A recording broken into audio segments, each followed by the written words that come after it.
I discovered a new way to use Stampin Blends alcohol markers in a way that makes them look like watercoloring. Keep watching and I'll show you the technique. Hi, this is Sage Kimball and I'm the Mad Stamper with another technique video for card makers and paper crafters. The magic of this technique comes from coloring on vellum with blends.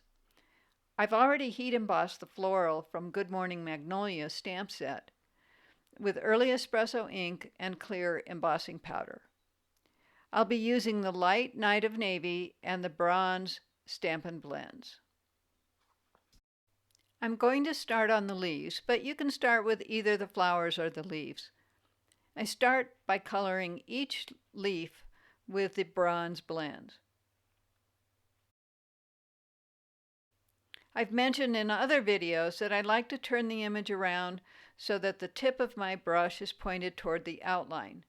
That way, I don't go out of the lines as easily. Now that the first leaves have dried, which only takes seconds, I go back and add some lines along the outline and the veins.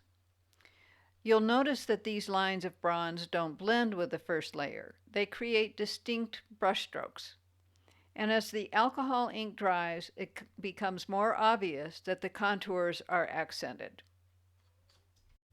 I'll add a layer of ink to the stem, and then I'll keep adding the 2 layers of ink to all of the leaves.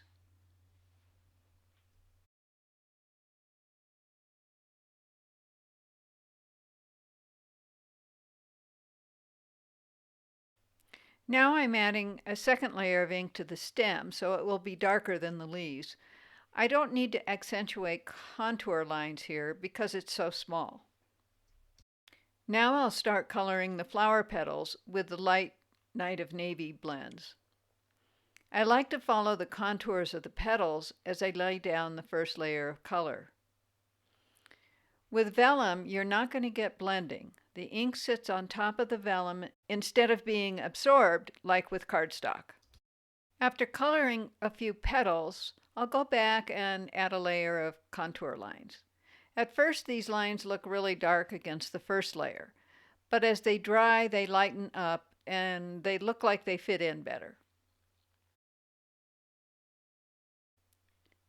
Now I'll add some accent lines where the petals meet each other. I use the lines in the stamped image as a guide, but you don't have to be very precise here.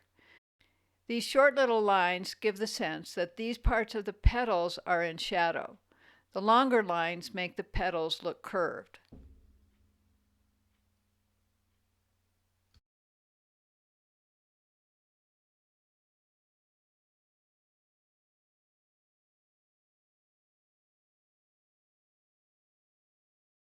I'm adding some bronze to the center of the flower. I could use yellow or orange, but I didn't want to add another color to the blue and brown color scheme. I want to put the flower on cardstock. In this case, I'm using the new In Color Seaside Spray, a lovely light blue. I'll use adhesive sheet to adhere the image. Then I'll cut both layers at the same time with the coordinating die. I like how the cardstock backing makes the image look very luminous, like there's light coming through it. So that's it. I hope you'll give this technique a try in your craft room. It's very impressive, as you can see from this card. The background is a piece of Perennial Essence Designer Series paper, which really makes the flower stand out. Thanks for watching. Please like this video, share it with your friends, and leave me a comment. For more inspiration and instructions, be sure to sign up for my newsletter at www.stampingmadly.com. Visit me on Facebook and Pinterest, and don't miss another great video. Subscribe to the Mad Stamper YouTube channel now.